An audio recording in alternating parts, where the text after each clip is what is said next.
Streaming live. This is Tracking the Tropics. We are live from the Tampa Stream Center as Hurricane Dorian is now forecast to hit Florida as a Category 4 hurricane. Where is it going to hit? Could it turn? What is the location of this storm at the moment? We're going to be answering all of these questions here live for everybody on Tracking the Tropics. Hey there, everybody. WFLA digital anchor JB Buno, flanked by some of the best meteorologists in the southeastern United States. On the left side of your screen, it's Storm Team 8 meteorologist Julie Phillips. On the right side of your screen, it is Storm Team 8 meteorologist Ian Oliver. Guys, we've been on Tracking the Tropics several times this week. For those of you joining us, if you're not familiar with the program, we are kind of like a special team of meteorologists and anchors here to give you the very latest on what is going on with tropical systems heading our way. And we're going to go right over to Storm Team 8 meteorologist Amanda Holly, who's standing by with the very latest in our forecast. She rounds out our team. Hey there, Amanda. You've been live with us all morning long, and now we're continuing to track Hurricane Dorian with the latest information coming in from the National Hurricane Center.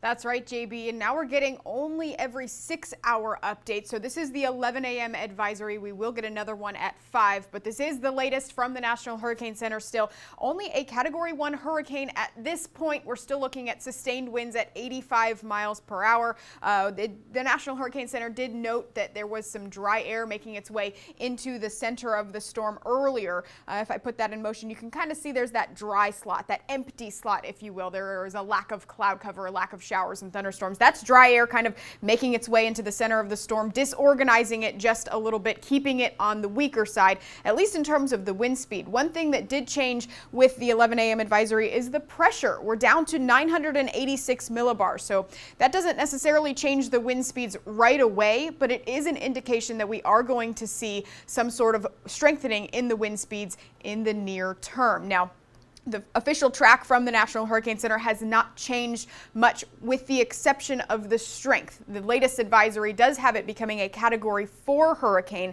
as it moves into this western Atlantic here. Very favorable environment for strengthening. It has everything going for it at this point, so they do think it will be a little stronger heading into 8 a.m. Sunday morning with winds of 130 miles per hour. And also what changed this morning was the timing here just a bit. They've had slowed this system down. So not great news, because the longer the system sits over the Atlantic, the stronger it could potentially get, but it could also affect the track just a little bit as well. But as of right now, 8 a.m. Sunday morning, we're looking at possibly a 130 mile per hour sustained winds, Category 4 hurricane moving over the northern Bahamas, passing through the Gulf Stream and making landfall again still somewhere along the east coast. This afternoon, models have come into a little bit better of an agreement somewhere in central Florida, but we're still looking at error. That was just one run.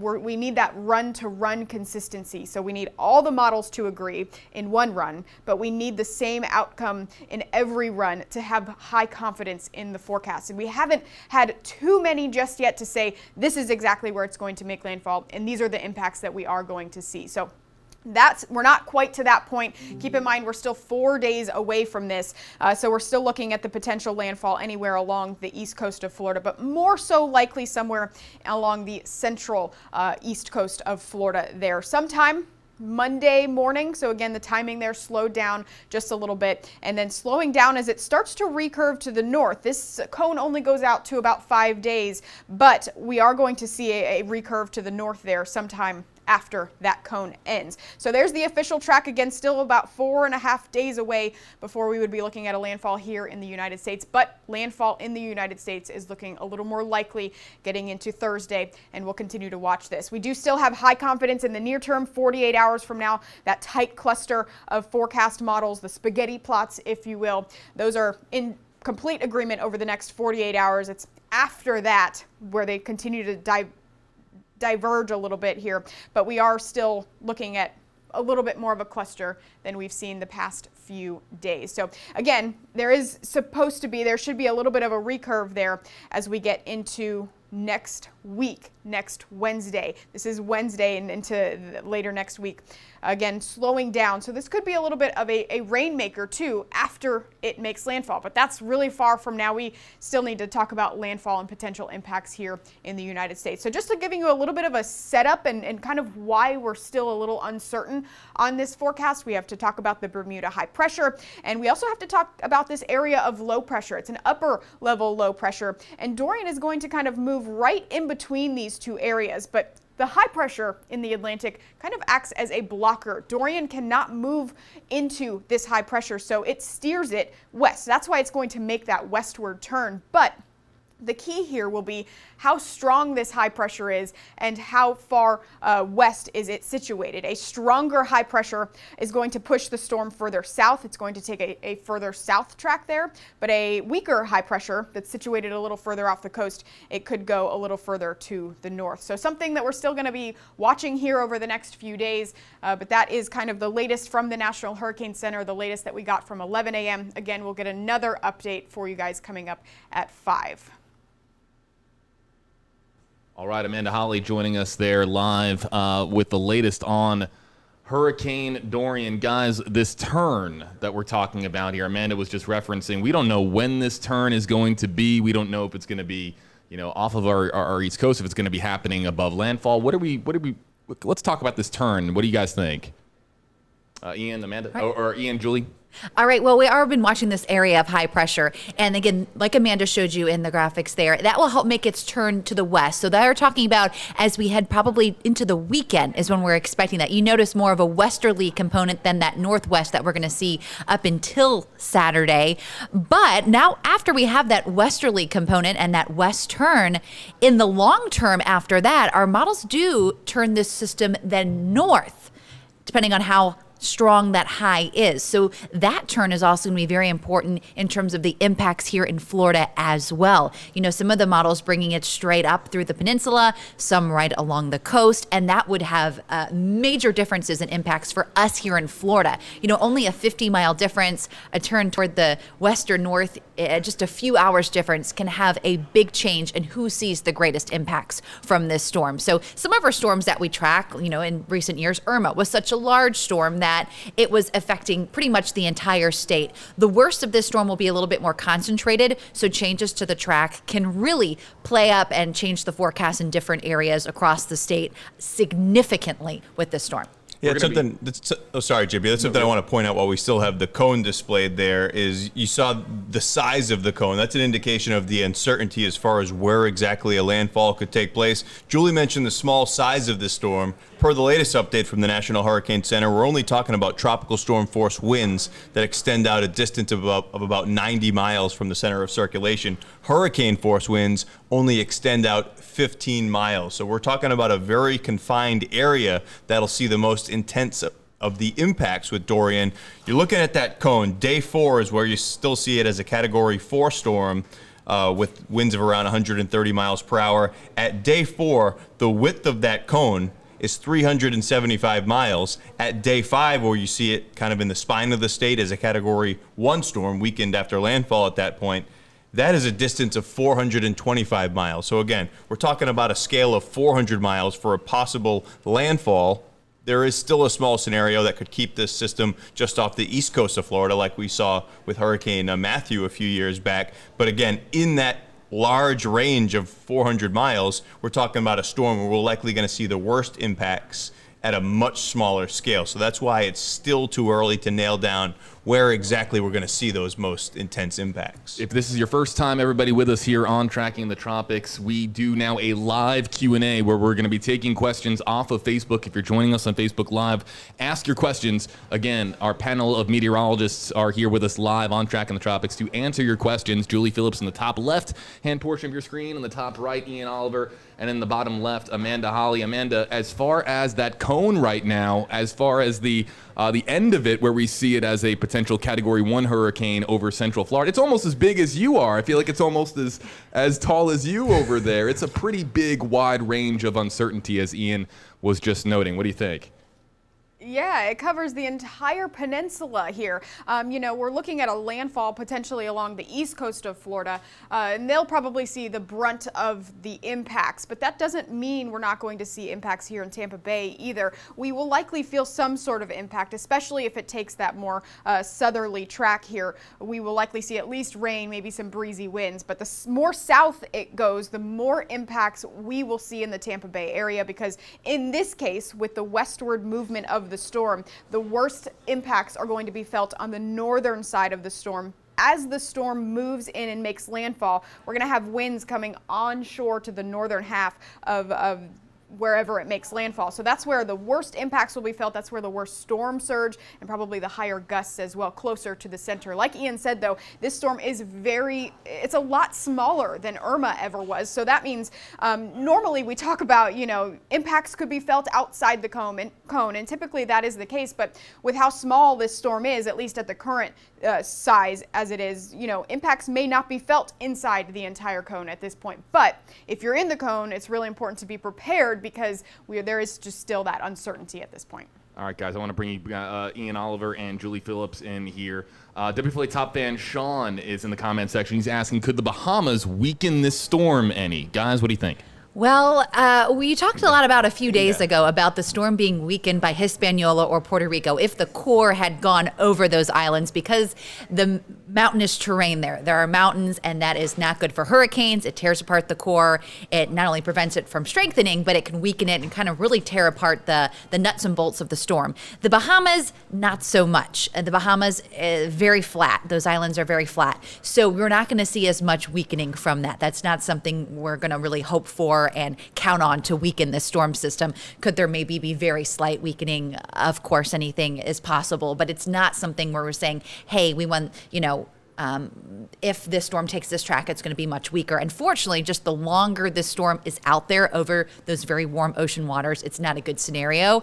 And with the farther east track, that's why this storm is expected to be so much stronger than it was just 2 days ago when we were talking about a tropical storm. So big differences there. For sure. We were actually talking a little bit about this several days ago when the track was more towards Hispaniola. The tallest peaks in Hispaniola are something like 9,000 and 10,000 feet. These are big mountains on that island. Bahamas, I believe the highest elevation above sea level is like 200 feet. Yeah, we looked it up. So the other day. Okay, so 200-ish. We have some more questions here coming in. Again, ask questions in the comments, everybody. We're taking these questions live for you right now here on Tracking the Tropics. WFLA Facebook fan Kenny says, could it be a Cat 2 by the time it hits the west coast of Florida? See, if we can go back, Amanda, if we can go back to when we actually see it go from a Category 4 storm potentially to a Category 1 storm, you see that it downgrades directly from a Category 4 to a 1. So they're asking if there's any chance that rapid downgrade from a Category 4 to a Category 1, if there's any chance that it's not going to be as rapid or as intense. Guys, what do you think? Who wants to hop in here? That's happening because it's moved on shore, and of course it's going to start to weaken at that point. Unfortunately, we've been talking about the factors that tropical systems like. Between now and then, there is right now a little bit of wind shear. That opened up the system a little bit to bringing in some of the dry air. Amanda pointed that out at the top of the broadcast. That's why, if we could actually, Amanda, if you don't mind, if you would drop that back to the satellite picture, you could see that big punch of dry air, a dry air intrusion, and that wrapped, you could see it in an infrared satellite, that wrapped all the way into the center of the storm, and that really put the brakes in the short term on the intensification. I mean, you look at that right there, that's a comma head shape. It's not the symmetrical look that it even had as it was really starting to tighten up into a hurricane yesterday. That looks like a mid-latitude cyclone with a cold front and a warm front, like you would imagine across the continental United States. So a mature cyclone, that's not the look you want with a tropical system. Problem, of course, is we're tracking this system just north of Puerto Rico and Hispaniola over very warm waters, slower speed, several days over that very favorable environment, and unfortunately what you get is an opportunity for this system to become very strong. That's the forecast. Julie and I, before the stream, were just talking about the key moving forward will really be that forward speed of the storm. Forecast models longer term, in the short term, they have that area of high pressure that's steering it west towards the coast of Florida, strengthening. But longer term, more like the Monday, Tuesday time frame, forecast models actually show that weakening. That's why you see the system making a turn to the north. So it's going to be a situation here, 6-12 hours. When does that turn happen? That could be the difference between a path just off the east coast of Florida. Does it come up the spine of the state? Does it move right along the coast? That's still unclear. Guys, we have so many questions here coming in. Again, the three meteorologists with us here on your screen. I am WFLA digital anchor JB Bune. I am not a meteorologist, but I'm going to be the one kind of grabbing all of these questions from the Facebook Live comment section to post our meteorologists. But we have so many of them coming in that we're going to try to do this rapid fire, and we're going to go around kind of round the clock here, kind of clockwise, as we answer as many questions as possible in as quick of a time span as we can do it, everybody, because I know a lot of these questions are, pretty complex, and we can talk about each one for several minutes, but let's try to get to as many of these as possible. We're going to start with Amanda Holly. I'm going to go to Amanda Holly full screen here for this question. Angie Marie says, we're asking, is the right side of this storm worst? So the east side of the storm. Amanda, you're full screen. Yeah, so you have to think about the worst side of the storm in terms of the movement of the storm. So in this case, when it makes its way towards the east coast of Florida, it will be moving pretty much due west. So we're looking at the north side of the storm being the worst side. All right, thanks, Amanda. All right, the next question is for Julie Phillips. It's coming in from Mandy Hansen. I believe that Mandy is on the Panhandle. Of course, Hurricane Michael last year just devastating that region. She's asking specifically about the Panhandle and the chances of them seeing some significant impacts from this storm there. Julie?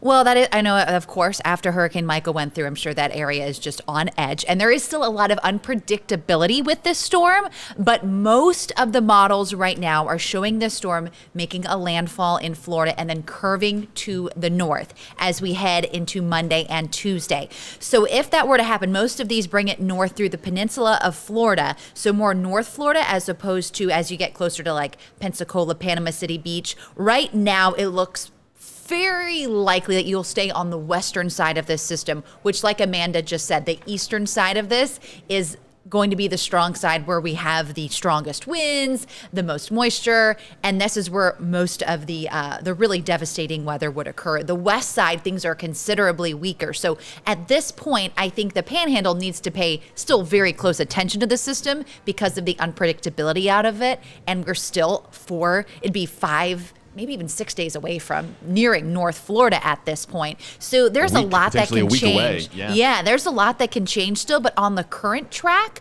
this is something you guys just need to continue to monitor in case there is a change. That's when you'd have an issue. With current thoughts, probably not.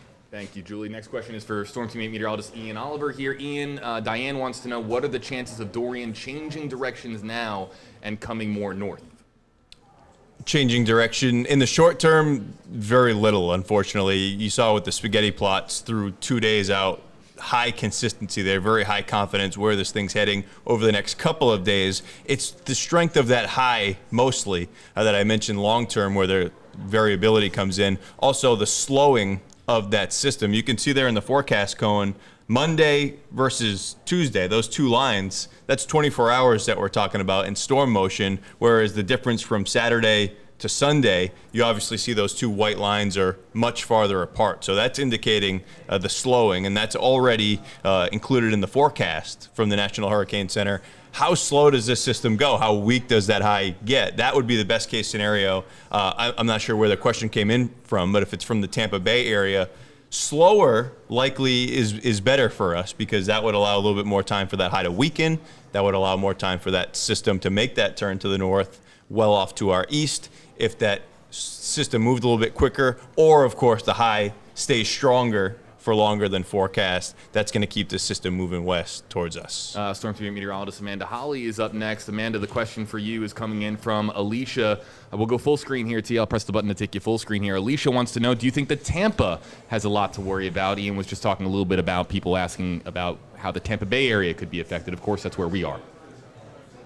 Yeah, I think that, either way, we'll probably feel some sort of impact here in Tampa Bay. It is going to be different impacts from the East Coast to the West Coast. The East Coast, again, like I said earlier, feeling probably the brunt of this storm. And again, north of where it makes landfall, we'll have the storm surge effects. But as it moves across the state, it will weaken. That's what happens as tropical systems move over land. But here in the Tampa Bay area, maybe enhanced rainfall, some breezier winds, but we're not going to see the direct impacts that the East Coast will feel as it makes landfall. All right. Next question is for Storm Team meteorologist Julie Phillips. Of course, Julie, we're here in Florida. A lot of people coming down here this time of year to whether it's go to Disney or go to Universal or go to Busch Gardens or any one of, or just to the beach, to hit up the beach. Yeah.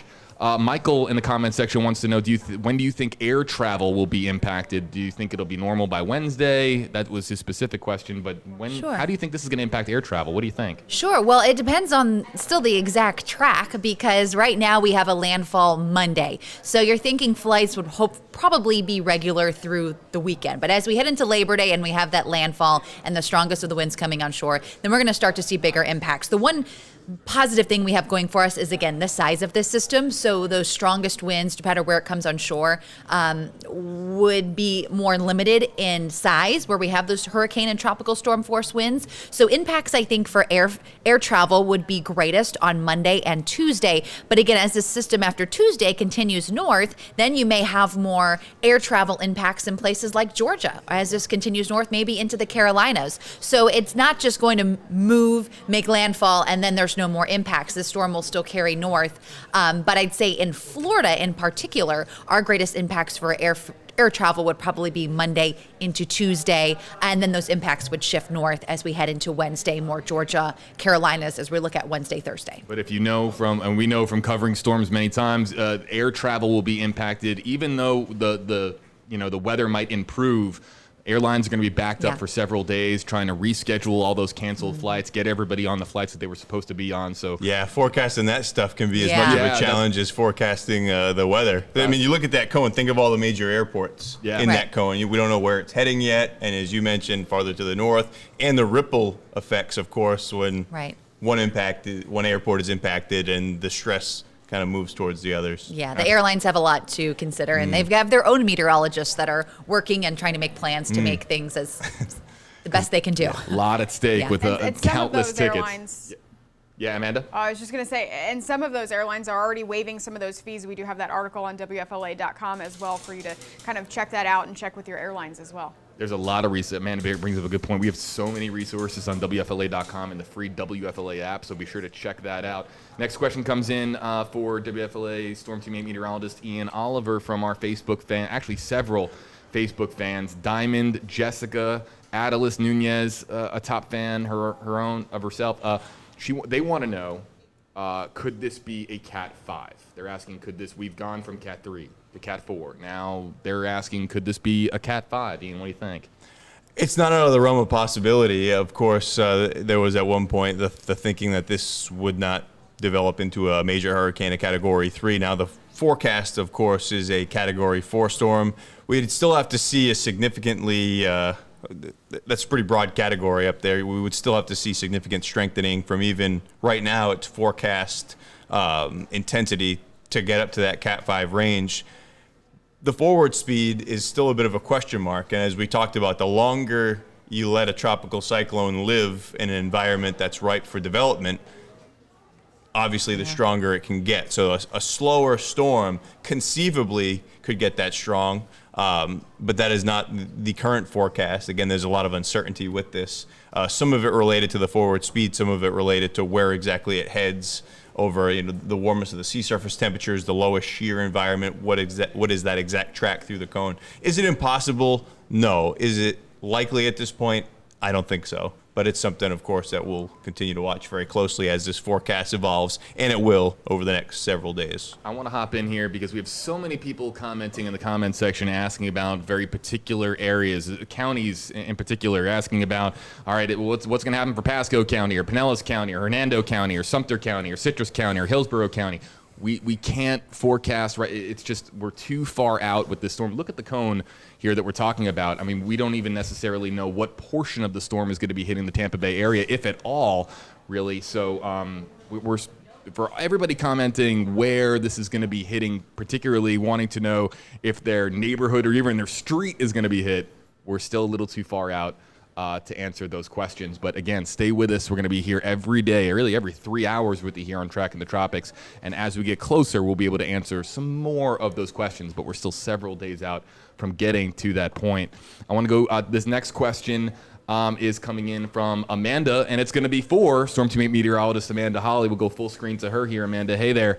Amanda Brewer in the comment section wants to know, and also Kaylee also wants to know as well. They are asking the same question here. Is there concern that if this storm goes across the state of Florida and re-enters the Gulf, that it will kind of re-energize by some of these warmer waters here and strengthen once again? So a couple models have shown that possibility. It's not out of the question at this point. The chances of that happening are rather low. But let's say for just a second, right, that is what would happen, right? It moves across the state, re-emerges into the Gulf of Mexico here. These waters, a bathtub. They are warm. And what would likely happen if it moved far enough away from the coast, we would likely see some regeneration of that storm, some strengthening before it took that turn to the north. Again, that scenario, lower chance of happening, but I guess nothing's really out of the question at this point. All right, let's bring in Storm Team 8 meteorologist Julie Phillips here. Julie, the next question comes in from Brandon wanting to know about rainfall totals. He's asking, what kind of rain could we expect if it's going to hit Central Florida?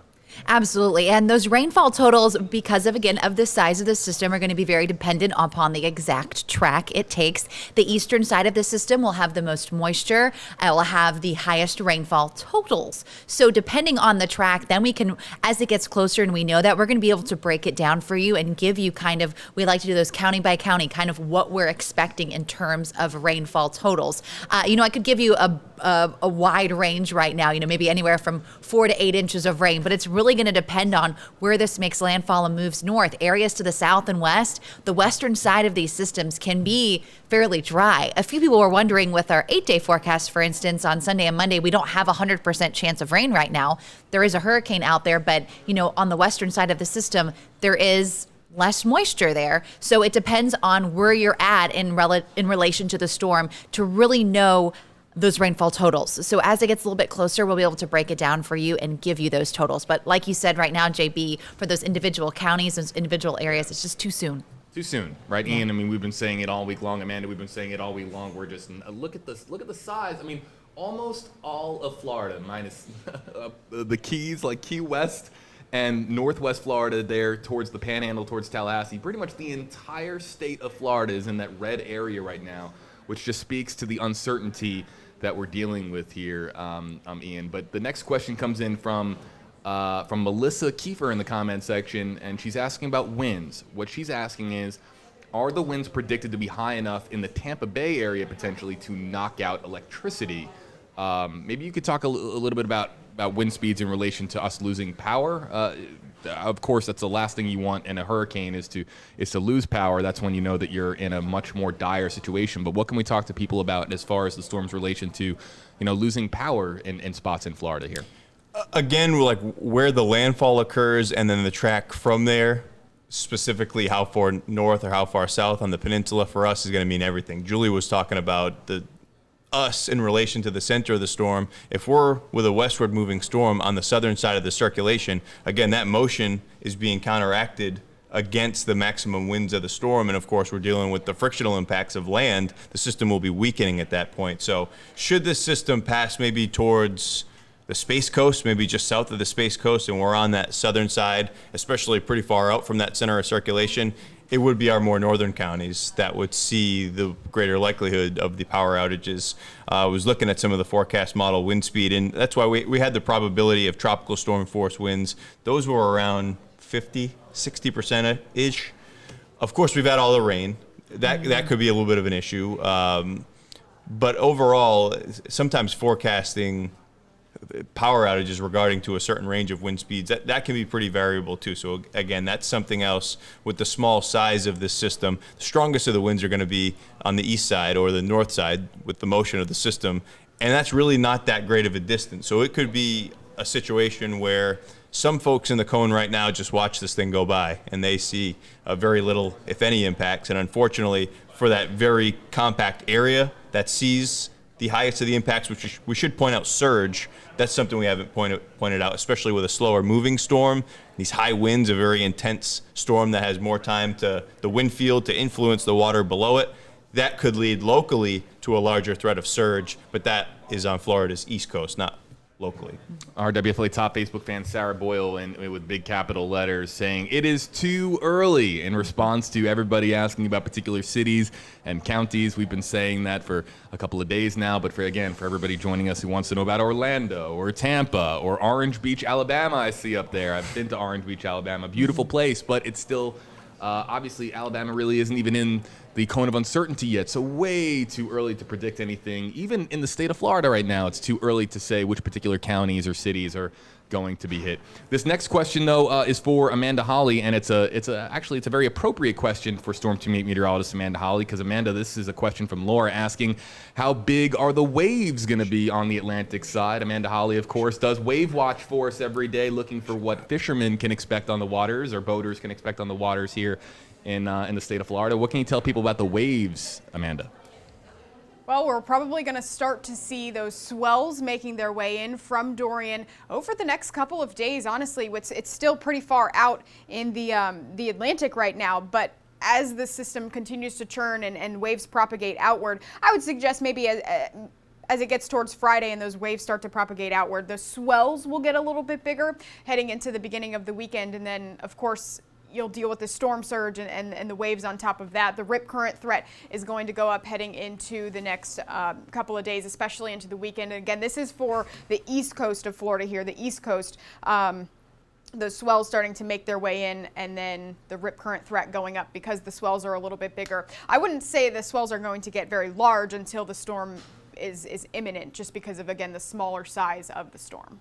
All right, Amanda Holly, thank you for that. Guys, these are going to be the final two questions. We're going to have one more update here from Amanda Holly for those of you just joining us here in just a moment, but these are going to be the final questions. Again, last call for questions here for Storm Team 8 meteorologist Julie Phillips and Ian Oliver, because we got to let them get back to all of their responsibilities as far as keeping everybody aware out there as to what is going on. Of course, we're here at WFLA News Channel 8 in Tampa, Florida. They are all of the meteorologists on your screen here are part of Storm Team 8, and we are doing much more than just tracking the tropics here, guys, as you know, keeping all of our television viewers and viewers also on other social media platforms, keeping them, of course, aware as to what is going on here with Hurricane Dorian.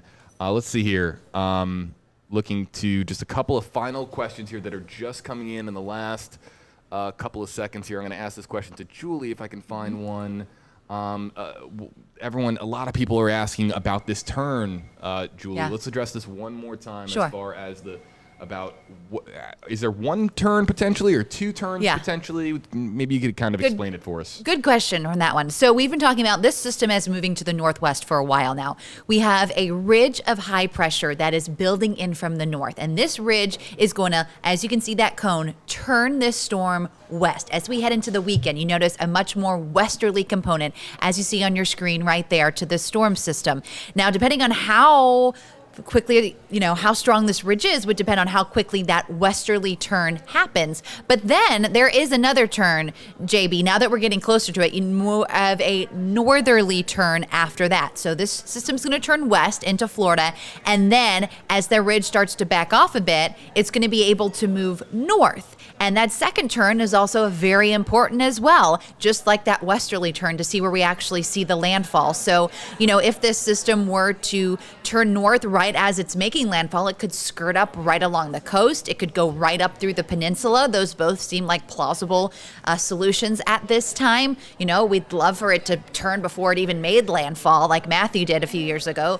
That's not what the models are showing right now. But again, nothing out of the realm of possibility. So that second turn is also going to determine those impacts. Of course, the worst of the storm is going to be when it makes landfall. That's going to be when it's the strongest. But then depending on the track it makes through Florida, if it's more through the center of the peninsula, closer to up north through the west coast, or right along the east coast, that's going to really change the impacts that you're potentially going to see at your house. So there's kind of two turns that we're watching for, all due to that same region of high pressure that you can see on your screen right there. All right. This is going to be the final question that we take here from Facebook Live. It's going to be for Storm Team 8 meteorologist Ian Oliver here. Quick comment from Leonardo, because we're hearing some of the other storms in the past here be brought up, and Leonardo says in the comment section, after being in Florida for Andrew, everyone needs to take this seriously. pack your bags and get out of here. Again, we're not talking about really any evacuations yet, but Leonardo is saying that everyone, I think the first part of his statement is absolutely true. Everyone needs to take Hurricane Dorian seriously as far as being prepared, aware, and alert. But the question I want to get actually posed to Ian here comes from Sabrina Ortiz. She is asking, will it be worse than Irma? Now, Ian, you and I have kind of talked off stream a little bit about the comparisons here, because of course Irma is still fresh in everyone's minds, as is Hurricane Michael. Maybe you could kind of paint a little bit of perspective as to the characteristics of Dorian as it stands right now, as the current models have it, versus Irma and maybe even Michael. Maybe you could kind of paint a picture comparatively what we're talking about here. It's interesting that you say that, because we're talking about two separate people on Facebook, and we're talking now about two different benchmark storms for two different generations. Of course, Andrew rewrote all the building codes in Florida. That was a storm in structure that's a little bit more like what this system could become. We can't even equate these two right now, Dorian and Andrew. Andrew, of course, being one of the most powerful storms to ever strike the United States, but also a storm that was very small in size. It is interesting to call back to old storms. Chief meteorologist here at News Channel 8 yesterday was calling back to Francis and Jean in 2004, in the sense that you had storms that were at some point in their life cycle way off to our east, and then made that turn to the west that Julie was talking about. As far as a comparison to Irma, I know for a lot of people, Florida has seen this massive population bloom. Forget the exact number, but millions of people have moved here over the last 5 to 10 years. Some folks, maybe going through Irma, it's a traumatic experience. It's what people remember the most. This storm is very different from Irma, not only where it's coming from. Irma, way out in the Atlantic, we tracked that as one of the most powerful storms ever at that longitude, that far east of the Lesser Antilles. We watched it all the way. We were waiting for that to turn to the north. Of course, it took its time, and it eventually did. That storm was massive in size, a wind field, tropical storm force winds that extended well in excess of 200 miles. This storm has tropical storm force winds that extend about 90 miles. We had one point in Irma, we had hurricane gusts. Because of where it was coming from and the massive size of the storm, hurricane gusts were occurring simultaneously on the Gulf Coast and on the Atlantic coast, which was incredible. That's not going to happen with this storm. This storm is a localized impact storm, still broad, still going to have big impacts should it make landfall as a major hurricane on the east coast of Florida, but it's going to be more confined as far as, we all think of Irma because we all went through Irma in some way, shape, or form. It feels like the entire state was impacted. This is not going to be a storm that impacts the entire state, at least appreciably, like Irma did. All right, guys. I'm gonna hit this. I'm gonna hit this button here. This button to say thank you, everybody. Thank you for all of your comments. I have that applause button, and I never really get to use it. But thank you for all of the questions that have come in via WFLA's Facebook page and various WFLA social media platforms. We really appreciate it. One more time. Yeah, you like that? But isn't that You get cool? all the tricks, JB. I got all the tricks. Studio audience. Well, we kind of do have like a studio audience, except that you're joining us from really around the world. So we really appreciate everybody being here with us live on Tracking the Tropics. We're gonna end out here with Storm Team 8 meteorologist Amanda Holly. We're gonna be taking her full screen here to give one last update for those of you who have kind of joined us in the last couple of minutes. We're gonna let Julie and Ian get back to their daily responsibilities as far as looking ahead to what Dorian is going to be doing in the hours and days to come. Be sure to follow them on social media. Be sure to check in with them later on tonight on WFLA News Channel 8. Of course, we are the NBC station here in Tampa Bay, so be sure to look out for Ian and Julie and Amanda too, of course, on WFLA's app and WFLA's Facebook page as well. Before I wrap up for you guys, Julie, Ian, any final thoughts here? Well, like I said, now's the time to be prepared, not to panic. If you didn't already have a hurricane plan in place, which hopefully many of you did before hurricane season, that's what we always want you to do early. Now's the time to take some precautions, start getting things in order in case if you live on the East Coast and you're right by the water and in an evacuation zone, you need to be prepared to leave if the storm, is heading in your direction and you're called to evacuate. If you're a little bit more inland, maybe not worried about any storm storage threat, well, prepare for potential power outages. So have things, have your gas tank full. I know the gas stations are already getting busy, things like that. Little things, the sooner you can do things and get them taken care of, the more at ease you'll be as we get a finer tuning of the actual impacts of the storm. Yeah, and specifically for folks watching here in Tampa Bay, the slowdown has given us a little bit of extra time here. So just get prepared. You want to be prepared at all points during a hurricane season. This is an excellent reason to do so, and you got some time to do it over the next couple days. All right, everybody. Storm Team 8 meteorologists Julie Phillips and Ian Oliver. Thanks, guys, for being with us here on Tracking the Tropics. We really appreciate it. We're going to send things over to Storm Team 8 meteorologist Amanda Holly here for one last update on Hurricane Dorian. Hey there, Amanda. Thanks, JB. Yeah, if you're just joining us or joined us halfway through the stream, this is an update from the National Hurricane Center, the 11 a.m. update. Wind speeds were still at 85 miles per hour, so that remains a Category 1 hurricane.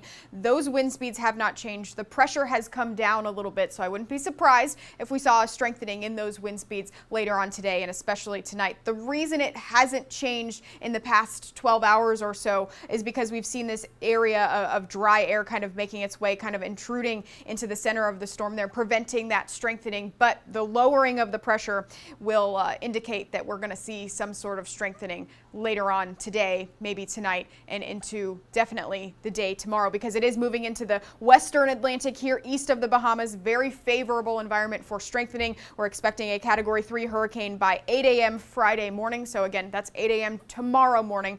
A Category 3 hurricane is possible. The National Hurricane Center did note that rapid intensification or a period of rapid strengthening is possible, but not really in the near term. But it is possible over the next couple of days as it enters this environment east of the Bahamas because of just how favorable that environment is. And we could be looking at a low-end Category 4 hurricane there at 8 a.m. Sunday morning with winds of 130 miles per hour. And that official forecast now is for it to make landfall as a Category 4 hurricane sometime early Monday morning. Again, the biggest change today has been the slowing down just a bit in that timing and the increase in intensity. But if you really think about it, between the difference between a Category 3, a high-end Category 3, a Category 4, a Category 5, the damage is not that great. So we should all be preparing for those impacts, at least you guys are along the East Coast there, for the impacts for a major hurricane. Be preparing. And like Julie said earlier, the more prepared you can be, the more at ease you'll be. The more prepared you are now, the less you have to worry, because if you've done all that you can do, that's all you can do. So that should put your mind at ease a little bit. So prepare now, and hopefully, most of us don't see the impacts. Maybe it will recurve a little bit sooner, but as it stands, you should be preparing and be ready to put that plan in place, especially you guys along the east coast of Florida. Again, for the west coast, us here in Tampa Bay, we have a little bit more time. Here are those forecast models that everyone likes to look at. We have very high confidence within the next 48 hours. That tight cluster of lines gives us very high confidence that that is where the storm will go. It's thereafter that we start to see them diverge a little bit. We've seen a little better clustering this afternoon than we have the past 48 hours or so, but we need to see again that run consistency. We're still just seeing that divergence there, but it is looking more like that we will see an impact along the east coast of Florida there, somewhere maybe in the central east coast of Florida, possibly Space Coast, the Treasure Coast, still not out of the question. Then we're going to see it turn to the north. It is going to slow down a little bit here as well, but again, keep in mind that size of the storm is just very small, but there's a lot of factors at play here. We're going to continue to track every single one of these factors and show you guys every single model run that does come in. But again, it's just too soon. We've got plenty of time still to prepare and do all of the things that we need to do before a hurricane comes here in Tampa Bay. If you think about it, the water shortages that are happening right now, there's a lot of time for trucks to bring in more cases of water. So don't panic just yet if you went to the store today or yesterday and you didn't see that water. Plenty of time, but you do need to start thinking about that hurricane kit, and when we give you the go-ahead to put that hurricane plan into place, make sure it's all smooth and ready to go when we tell you to do so. Thank you so much, Amanda. Really appreciate it. Again, back here live In the WFLA Now Stream Center, everybody, hello to you. We are here live on Tracking the Tropics, and we are about to conclude our stream. That was Storm Team 8 meteorologist Amanda Holly. Be sure to look out for her on Facebook and Twitter. I see all your comments. Amanda, of course, extremely very, very popular. People noting how calming of an influence she is. There are some meteorologists out there who will tend to get a little bit overexcited when it comes to storms like this, but when there's so much uncertainty, it's good to have a voice here and several voices here on Tracking the Tropics, pointing to what we know and what we don't know, separating fact from fiction. That's what we do here on Tracking the Tropics. It is part of a program for our company where we do it for 174 television stations across the entire United States, but we focus in on 6 states in particular, and in fact, I will show you those 6 states here, everybody. Texas, Louisiana, Alabama, Mississippi, Georgia, and the state of Florida. These are just some of the many television markets that we stream to, everybody, and we hope that you stay with us here on Tracking the Tropics. We are going to be monitoring what was Tropical Storm Dorian, now Hurricane Dorian. We're going to be monitoring it every step of the way with some of the best meteorologists in our section of the country. So everybody, thanks so much for being with us here on Tracking the Tropics. I'm WFLA digital anchor JB Buno. We'll be back at about 5 o'clock. I think our latest advisory will be coming down around 5 o'clock. Keep in mind, the 5 o'clock advisory is coming down sometimes a little bit earlier than 5. We go live as soon as we have that information. We don't waste a minute here on this program. So the moment that we have that update, which could come down as early as 4:45 Eastern or 4:50 Eastern, the moment that we have that update, we'll be live with you here on Tracking the Tropics. Amanda Holly, myself, others throughout the day. We're on rotating shifts to keep you aware as Hurricane Dorian is projected to hit Florida, perhaps some other states, depending on where it goes next. We'll be keeping you posted here on Tracking the Tropics. Everybody, I'm JB Buno. Thanks so much for being with us. We really appreciate it.